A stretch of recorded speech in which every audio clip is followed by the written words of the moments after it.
ろさ私の霊圧に耐えられる波動の90クロス的終わりだ落ちてゆくが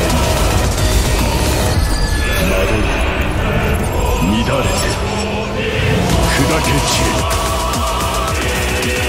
ブリーチブレイブソウルズ Ladies and gentlemen, boys and girls, watashi wa subete o chohetsuru. What is going on, you guys? This is your boy, the Death Smasher, and welcome back to yet another Max Transcended T20 character showcase. And today we are going to be reviewing Power Aizen once again because he should be getting his resurrection either this year or the next year. It really depends on what K-Lab is going to do, whether if they're going to be resurrecting some of the seasonal characters that have yet to get resurrected, and of course the famous first 4,000 year Blood War round characters that we have gotten throughout the second and third year of the actual game. So yeah, that has yet to be seen, but for now, we'll just showcase him as is. In worst case scenario, I'm just gonna basically repeat the same showcase that I did with Aizen with this character right here. So yeah, anyways, he's finally Max Transcended T20, and I literally have all the Hogyoku Aizen's Max Transcended T20 except the OG one, but like, that doesn't matter because these are all usable Aizen. So yeah, anyways, Power Aizen. Been a long time since I've last touched him, so let's go. Now, this character in the past was basically competing with whoever was the best power holo killer to use in the actual game, because beforehand we didn't have Transcendence, and he was competing with 1000 Year Blood War Toshiro, who used to be one of the best power characters in the game, and he was competing pretty well. It's just that he just had a better SA1 and a very wonky SA2 being the Falling Vortex, but that's just about it. Other than that, he excelled really well as an actual holo killer. And yeah, mine is Max Transcended with 500 SP. The first time I showcased him, he had 3-star focus, but now he's actually going to be a lot better to showcase with.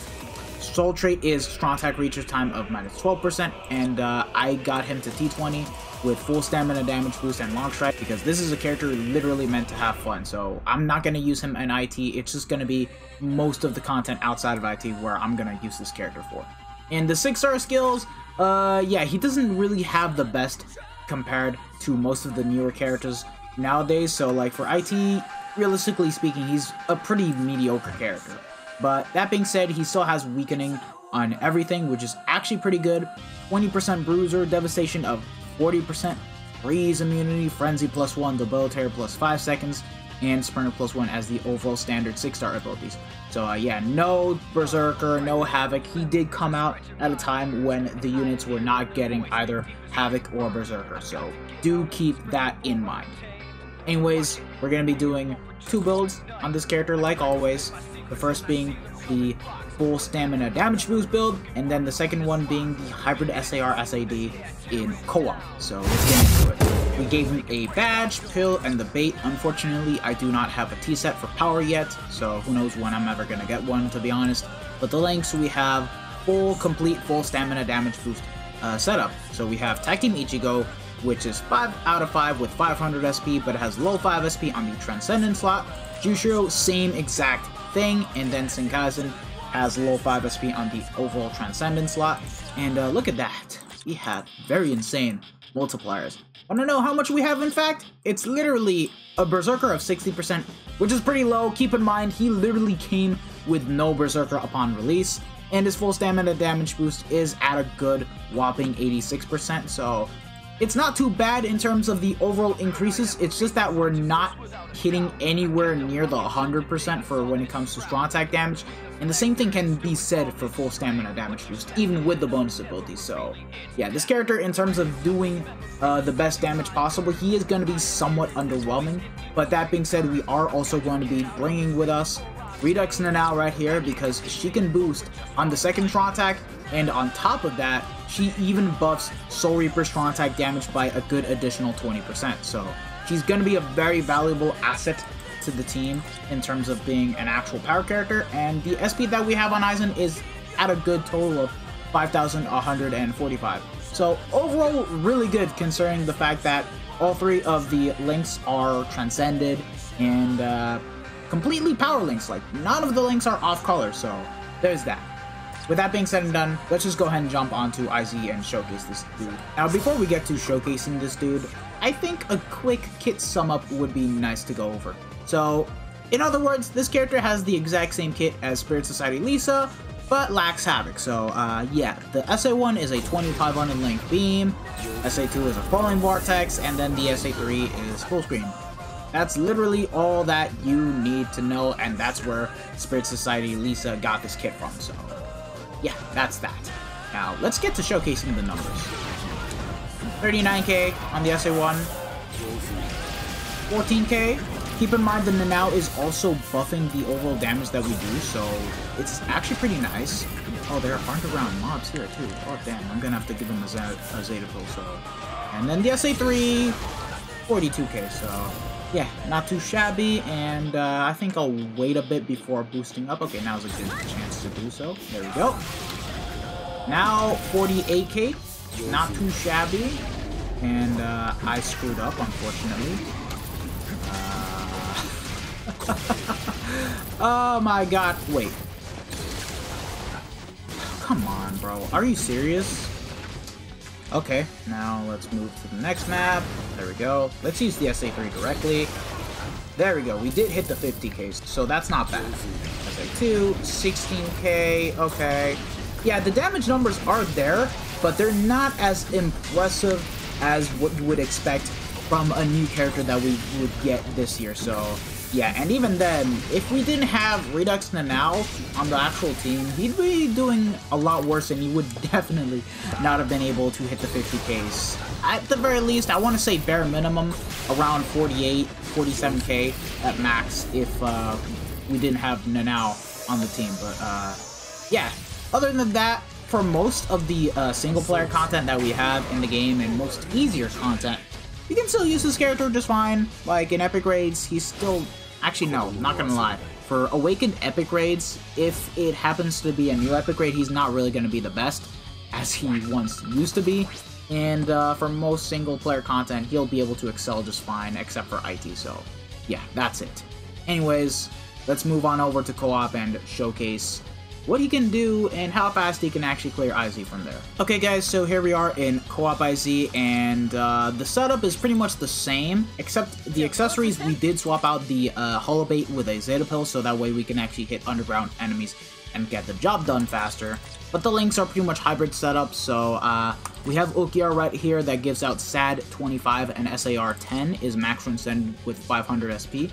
We have Frenzy Byakuya right here that gives out SAD 18 and 10% SAR, and then we have this Tag Team Byakuya which gives out 12% SAR, and of course SAD 16. Now of course I could have chose to run Tag Team Yama over this dude right here and get a bit more strong attack damage and a bit more SP, but the reason why I chose to use this dude is literally because I want to have a bit more cooldown reduction, since it's not that high, since it's only 44%. And keep in mind that Ulquiorra and Byakuya, even though they're really strong in terms of links, it does have 10% SAR, so like I want to have a bit more cooldowns, if you guys know what I mean. And in terms of Transcendence, Frenzy Byakuya is 5'5 with 500 SP, but has only low 5 SP, and Tag Team Byakuya is only low 5 SP, so yeah, the overall total SP that I'm getting from the accessories and links alone is basically 5,145. So the total SP count is good. However, that's not really going to guarantee the high damage numbers, since we're basically not even... Wait.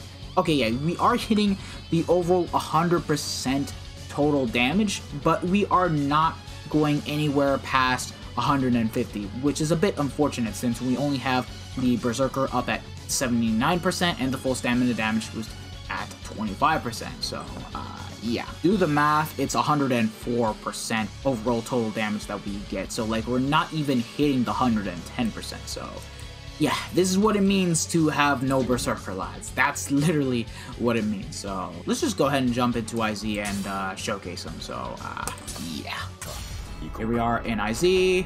And yeah, good thing I gave him Long Stride, because like he does feel a lot more fun. But yeah, he's not doing too bad. keep in mind, it's just that this character is pretty outdated. That's all you guys really need to know. If you're looking for an Aizen just to, you know, have fun with, he's not that bad of a character. It's just that there's a lot better alternatives to use. And if you're looking for an OP Aizen, literally just use Flyzen and 6th Anniversary Aizen, and there you guys go. You really do not need this Aizen at all whatsoever. And even then, we have to wait a while for his resurrection, and we don't even know if they'll... Can we get it back? Yeah. We don't even know if they'll actually do justice with his resurrection, because did you guys see the resurrection for Ginjo, Rudack, and Tsukishima? I'm sorry, but they're really god-awful. I'm sorry.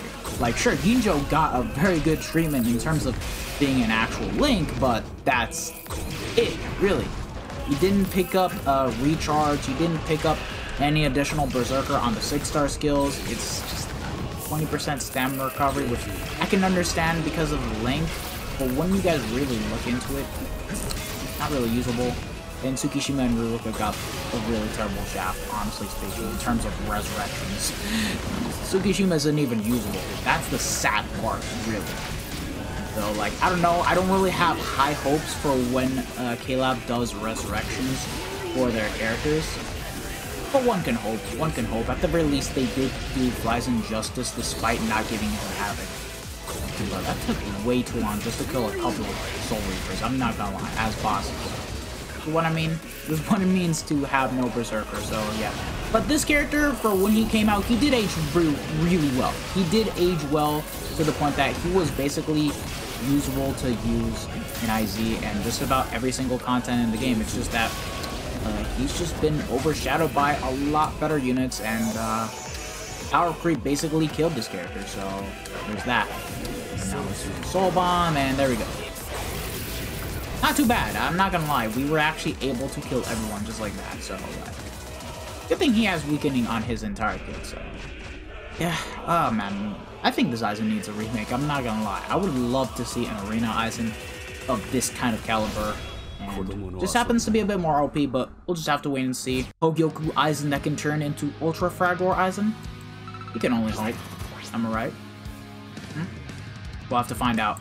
So yeah, in my opinion, this character is not really worth going for the 5-5 anymore, nor is he actually going to be really worth Max Transcending unless you're an Aizen fan. If you enjoy Aizen and you love this guy, sure thing. You can definitely Max Transcend him, and you're definitely going to get some fun use out of using this character for just about every single game mode in the game, except for the likes of Arena. Of course, Transcendence gets nullified in that case, and IT. And honestly, for guild quests, even though he was really amazing for the normal difficulty of guild quests, in hard GQ, this guy isn't anywhere near as good as, per se, the likes of 5th Anniversary Ichigo, which is pretty sad, I'm not gonna lie. It really is sad. But for his time, this character was very, very, very, very strong. We just got better characters. That's all you guys really need to know. So, yeah. Thank you guys for watching this video. If you guys have actually enjoyed it, don't forget to smash that like button, share this video with your friends and family, subscribe to the channel if you guys haven't already, and hit the bell notification so that way you guys are up to date with my most recent videos. This has been your boy the Death Smasher, and I'll see you guys all in the next video. More videos are going to be coming on my channel, so stay tuned for that. This has been your boy the Death Smasher, and I am officially signing out. Take care, lads. Peace out.